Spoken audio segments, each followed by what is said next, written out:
এবছরের শেষে মূল্যস্ফীতি ৫-এর নিচে নামিয়ে আনা সম্ভব হবে বলে আশা প্রকাশ করেছেন বাংলাদেশ ব্যাংকের গভর্নর আহসান এইচ মনসুর। জানান, প্রতিষ্ঠানকে সচল রেখে ব্যক্তির অপরাধের বিচার করা হবে।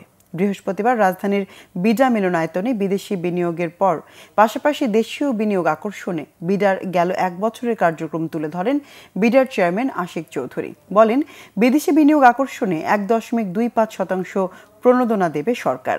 বাংলাদেশ ব্যাংকের গভর্নর জানান, এবছরের শেষে মূল্যস্ফীতি ৫-এর নিচে নেমে আসবে, তখন ইন্টারেস্ট রেট ৮-এ আনা সম্ভব হবে।